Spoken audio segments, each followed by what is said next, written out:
අනේ මේ නමේ වෙලා මේ අද ඊට පස්සේ හාල් පස්සේ විසඳන පාරිභෝගික අධිකාරියයි සතෝසයි සම්පකාරයි පොලිසියයි එක සාකච්ඡාවක් කරා.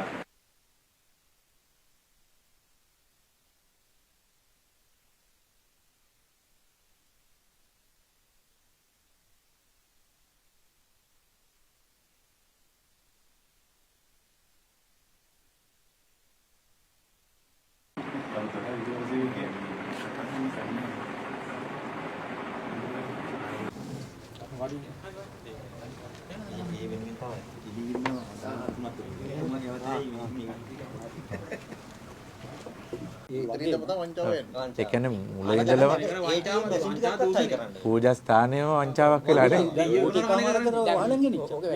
අපිට එඩිතරව කතා කරන්න යන්න බෑ. අපි කතා කරොත් අපි වැඩි අපිට මොකක් හරි මේ කේස් එකක් දැන් බය වෙන්න එපා. ඕගොල්ලන්ගේ නේ සති දෙකට දේවාල ඉස්සරහ ගේට්ටු දැන් බලේන ඕනේ දැන් ඔය මාස කීපයක ඒක ඇතුලේ අපි සුද්ධ කරලා දෙන්න. නේද? ඒතර ඔයගොල්ලන්ගේ මැදිහත්වීම කරන්න අර මං කියන්නේ ඡන්දෙන් තේරෙන කෙනාටත් ඔයගොල්ලන්ගේ පැත්තෙන් බලපෑම් කරන්න පුළුවන් නේ. දේශපාලන අපිට නේ බැරි. හැබැයි මහ ජනතාවට ඒ උද්ඝෝෂණේ තියෙන්න ඕනේ මල්ලිනේ. හොඳ කෙනෙක්. මොකද ඔයගොල්ලන්ගේ තැනනේ. ඡන්ද මොනවා තිබුණත් ඔයගොල්ලන්ගේ තැන. මේක මේ පූජා භූමියන්නේ. වඩාම හොඳ පියවර අපි ගමු. ඔව් අනිවාර්යෙන් ඕගොල්ලන් පොරොන්දු වෙනවා මේක දීර් කරන්නේ අනිවාර්යෙන්. සමහර අයගේ බලාපොරොත්තු තියෙනවා දීර් කරන්න. නෑ. නිශ්චිත වශයෙන්ම දීර් කරන්නේ නෑ. දෙසැම්බර් 30 ක නම් අවසන් වෙන්නේ එතනින් මෙහා අපි අයින් කරන්න යන්නේ නැහැ ඒක. ඒකත් හරි නෑනේ. නිශ්චිත දිනෙන් අවසන් වෙනවා. අනිවාර්යෙන් ඊළඟ නිලවරණය දක්වා නේ ස්වාධීන පුද්ගලයෙක් පත් කරනවා. ඒ සඳහා ඕගොල්ලන්ගේ යෝජනා දෙන්න. ඒ අතරතුර ඕගොල්ලෝ බලාපොරොත්තු වෙන විගණනය කරනවා. අතරම අපි සන්තෝෂයි අද මේ ජනතාව සමීප වෙන මුල් දවස ජනතාවගේ ප්‍රශ්න ගැටලුත් එක්ක ඉතින් විශාල ප්‍රශ්න ගැටලු සංඛ්‍යාවක් ඔබතුමාලාත් දැක්ක දැනටත් පෙළ ගැහිලා ඉන්නවා. ඉතින් අපි ඇත්තටම අවංකවම දේශපාලන ભેදකින් තොරව අපිට ඡන්ද පාවිච්චි කරාද නැද්ද කියන එක අපිට අදාළ නැහැ. මේ රත්නපුර දිස්ත්‍රික්කයේ මහ ජනතාව හැමෝගෙම තියෙන ප්‍රශ්න වලට සාධාරණ විසඳුම් ලබා දෙන්න අපි ලොකු උත්සාහයක් දරනවා. ඒ සම්බන්ධව පෙනී සිටිනවා. ඒ වගේම අපි රත්නපුර දිස්ත්‍රික්කය සම්බන්ධව අපි දිස්ත්‍රික් සලස්මක් ඉදිරිපත් කරලා තියෙනවා. ඒකේ මේ දිස්ත්‍රික්කේ ගොඩනගන ප්‍රධාන කාරණා වලට සමන්විතව ලොකු සලස්මක් ඉදිරිපත් කරලා තියෙනවා. ඔයගොල්ලෝ දන්නවා ජාතික සලස්මකුත් තියෙනවා. ඒකට සමගාමීව රත්නපුර දිස්ත්‍රික්කයේ සලස්ම තියෙනවා. අපි ප්‍රධාන වශයෙන් අපි රත්නපුර දිස්ත්‍රික්කයේ තියෙන විභවයන් හඳුනාගෙන ඒ ඔස්සේ දිස්ත්‍රික්කය ගොඩනගන්න තමයි අපේ ප්‍රධාන බලාපොරොත්තුව. මැණික් කර්මාන්තය. එතකොට මේ මැණික් කර්මාන්තය සම්බන්ධව අපි ඊටාම කෙටි කාලයකින් පතල් කම්කරුවෝ සුළු හා මධ්‍ය පරිමාණ වෙළෙන්දෝ මහා පරිමාණ වෙළෙන්දෝ ඊට අමතරව මේ ශේෂ්ත්‍රයේ නිපුණයන් එකතු කරලා අපි පුළුල් සාකච්ඡාවක් කරන්න බලාපොරොත්තු වෙනවා. ඒ සාකච්ඡාවෙන් පස්සේ අපි විද්‍යාත්මක වැඩපිළිවෙලක් උදානම් කරනවා දිස්ත්‍රික්කයේ මැණික් කර්මාන්තය කොහොමද ඉස්සරහට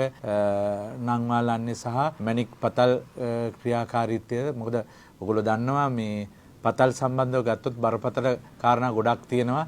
එක පැත්තකින් පරිසර විනාශය වෙනවා සහ විවිධ ජාවාරම් ඒක ඇතුලේ තියෙනවා. ඉතින් ඒ නිසා එකක් පරිසරය රැකෙන්නත් ඕන, මේ සම්පත ගොඩට ගන්නත් ඕන. ඒ ඔස්සේ අපේ රටට ආදායමක් එන්නත් ඕන. ඒ වගේම පතල් කම්කරුවා රැකෙන්නත් ඕන. ඒ වගේම කුඩා ව්‍යාපාරිකයන් රැකෙන්නත් ඕන. මහා පරිමාණ ව්‍යාපාරිකයෝ රැකෙන්නත් ඕන. ඔන්නේ මූලික කාරණා පදනම් කරගෙන තමයි අපේ විද්‍යාත්මක සැලැස්ම හැදෙන්නේ. ඉතින් ඒ නිසා මේ එවැනි එළඹ මුකුත් තියෙනවා.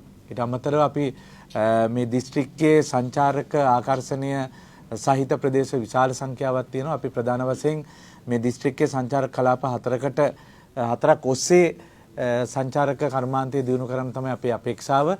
ඉතින් ඒ සම්බන්ධවත් අපි දිස්ත්‍රික් සැලැස්මක් අපි සූදානම් කරලා තියෙනවා. ඒ සම්බන්ධව සංචාරක අමාත්‍යාංශයේ දිස්ත්‍රික් ලේකම් කාර්යාලය මේ පළාත් සභාව ඒකාබද්ධ වැඩපිළිවෙලකට අපි යන්න සූදානම්ක් තියෙනවා. ඒ සම්බන්ධව මූලික පියවරයන් අපි තබලා තියෙනවා.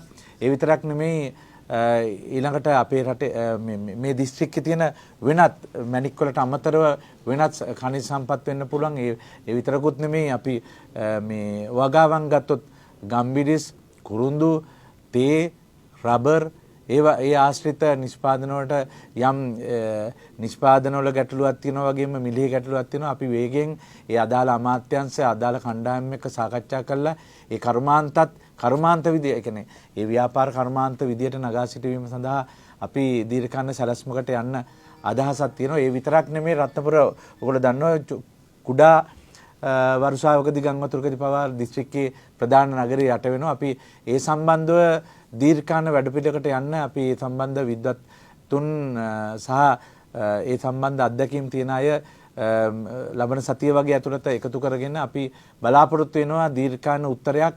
අපේ බලාපොරොත්තුව තියෙන්නේ ගංගවතුර ගැලුවට පස්සේ අර ගිනි නිවන හමුදා වගේ අනතුරට ගිහිල්ලා ඒක විසඳනවට වඩා අපි බලන්නේ දීර්ඝකාලීන ගංගවතුරක් එන්න කලින් මේ සම්බන්ධව විද්‍යාත්මකව වැඩපිළිවෙලක් හදලා ඒකට මුහුණ දෙන්න තමයි. ඉතින් අපි දැම්මම ක්‍රියාත්මක වෙන්න බලාපොරොත්තු වෙනවා රත්නපුර නගරයේ ගංගවතුරට අදාළ කරන ගංගවතුරක් ඒම වැළැක්වීම සම්බන්ධව ගන්න පුළුවන් විද්‍යාත්මක ප්‍රායෝගික වැඩපිළිවෙල ගන්න.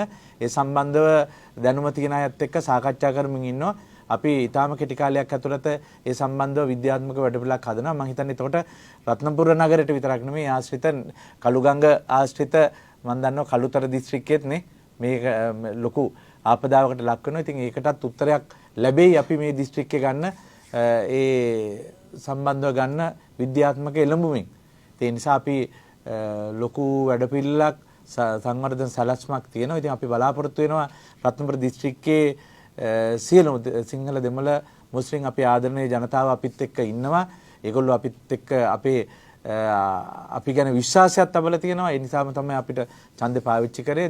දැනටත් ඒගොල්ලෝ අපි සම්බන්ධ විශ්වාස කරමින් ඉන්නවා. ඉතින් ඒ විශ්වාසය අපි අබමල් රොණකින් පළුදු කරන්න බලාපොරොත්තුවක් නැහැ. ඉතින් අපි මේ විශ්වාසයත් තව විශ්වාසය වැඩි කරමින් අපි ඉස්සරහට කටයුතු කරන්න බලාපොරොත්තු වෙනවා. ඒ වගේම මේ රජයේ මූලික ව්‍යාපෘති තුනක් අපි මේ ජනවාරි මාසේ පළවෙනි දිනෙන් පටන් ගන්නවා. එකක් තමයි ග්‍රාමීය දුප්පත්කම තුරන් කිරීම සම්බන්ධව අපේ රජයේ විශාල ව්‍යාපෘතියක් තියෙනවා.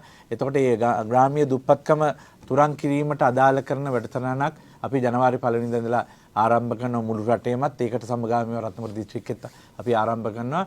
ඒ වගේම ඩිජිටල්කරණය මුළු රටම ඩිජිටල්කරණය කරනවා. ඒකට නිශ්චිත කාල රාමුවක් අපි යොදලා තියෙනවා. උපරිම කාලය අවුරුදු 3ක්. අපි විශ්වාස කරනවා අවුරුදු 3ක් වගේ කාලයක් ඒකට ගත වෙන එකක් නැහැ. ඒ සම්බන්ධ ප්‍රවීණයෙක් ස්වේච්ඡාවෙන් වැඩ කරනවා හාන්ස් විජේසූරිය මැතිතුමා. ඔහු විශාල වැටුපක් අත්හැරලා ස්වේච්ඡාවෙන් ඒ කාර්ය නිරත වෙනවා. දැනටත් ඒ කටයුතු ආරම්භ කරලා තියෙනවා. ඒ සම්බන්ධව ගරු ජනාධිපති අනුර කුමාර දිසානායක සහෝදරයාගේ මූලික මැදිහත් වීම ඔහුගේ නිරන්තර අධීක්ෂණය ඒ සම්බන්ධව තියෙනවා. දැනටම මේ කාර්යයන් පටන්ගෙන තියෙනවා.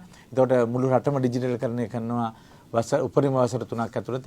ඒ වගේම විශාල ව්‍යාපෘතියක් අපි ජනවාරි 1 වෙනිදා ආරම්භ කරනවා. රටේ වගේම මේ දිස්ත්‍රික්කයේ සෑම ප්‍රාදේශීය ලේකම් කොට්ටාසයකම ක්ලීන් ශ්‍රී ලංකා. ඒ ක්ලීන් ශ්‍රී ලංකා කියන එක ඇතුලේ රටේ රට පිරිසිදු කරනවා වගේම අපේ ආකල්පමය අපේ හැදියාවන් වල වෙනසකුත් අපි බලාපොරොත්තු වෙනවා. ඒ සම්බන්ධවත් ඒ ව්‍යාපෘතියට අදාළ කරන නොඑක් වැඩසටහන් අපි ක්‍රියාත්මක කරන්න බලාපොරොත්තු වෙනවා. ඉතින් ඒ නිසා මේ නිශ්චිත කාලය ඇතුලේ ඒ විශාල ව්‍යාපෘති තුන අපි ආරම්භ කරනවා. ඉතින් ඒකට සමගාමීව දැන් අපි අද උදෑසනත් ඔයගොල්ලොත් සම්බන්ධ වුණා උපාධාරයෙන් 154 දෙනෙකුට ගුරුපත්වීම් ලබා දීලා මේ දිස්ත්‍රික්කයේ සහ මේ පළාතේ පුරප්පාඩු සහිත පාසල් වලට අන්තර්ග්‍රහණය කරා. ඒ වගේම අපි තව 400කට අධික සංඛ්‍යාවකට උපාධාරයෙන් ගුරුපත්වීම් ලබා දීම සම්බන්ධව මූලික කටයුතු සියල්ල අවසන් කරලා තියෙනවා. ඒගොල්ලන්ටත් අපි පත්වීම් ලබා දීමට නොබෝ දෙනකින් කටයුතු කරනවා. ඒ විතරක් නෙමේ මේ පළාතේ රත්නපුර සහ කෑගල්ල සබරගම පළාතේ පාසල් වල පුරප්පාඩු 3030ක් වගේ ප්‍රමාණයක් පවතිනවා. ඉතින් ඒ සංඛ්‍යාවත් අපි සම්පූර්ණ කරන්න උපාධාරීන් බඳවා ගන්න අපි ඊටාම නොබෝ දිනකින් ඒ සම්බන්ධ කටයුතු කරනවා. ඒ ආශ්‍රිත ගැසට් නිවේදනය අපි පළාත් සභාව විදියට එලි දක්වන්න අපි කටයුතු කරනවා. ඒ සම්බන්ධව පළාත් ගරු ආණ්ඩුකාරතුමියත් ඒ අදාළ නිලධාරීනුත් කටයුතු කරගෙන යනවා. ඒ නිසා ලබන පාසල් වාරය ඇතුලේ මේ පුරප්පාඩු සියල්ලම පුරවලා අපේ දිස්ත්‍රික්කයේ අපේ පළාතේ ගුරු පුරප්පාඩු සියල්ල අවසන් කරන බලාපොරොත්තු වෙන ඒක ඇතුලේ අධ්‍යාපනයේ ලොකු පිම්මක් ලබා ගන්න බලාපොරොත්තු වෙනවා. ඉතින් එහෙම හැම ශේෂ්ත්‍රයක්ම පියවරෙන් පියවර ක්‍රමානුකූලව මැදිහත් වීම ඇතුලේ සාර්ථක කරගෙන මේ දිස්ත්‍රික්කයේ මේ පළාතේ සිංහල දෙමළ මුස්ලිම් අපේ ආදරණීය ජනතාව බලාපොරොත්තු වෙච්ච අලුත් ආණ්ඩුවෙන් බලාපොරොත්තු වෙන කාරණාවලට වග කියමින් වග වෙමින් සංවර්ධන කටයුතු ඉටු කරනවා කියන වගකීම ඒ ප්‍රකාශයේ ඔයගලන්ට ප්‍රකාශ කරන්න කැමතියි. අද පළවෙනි මහජන සම්බන්ධතා දිනේම බොහොම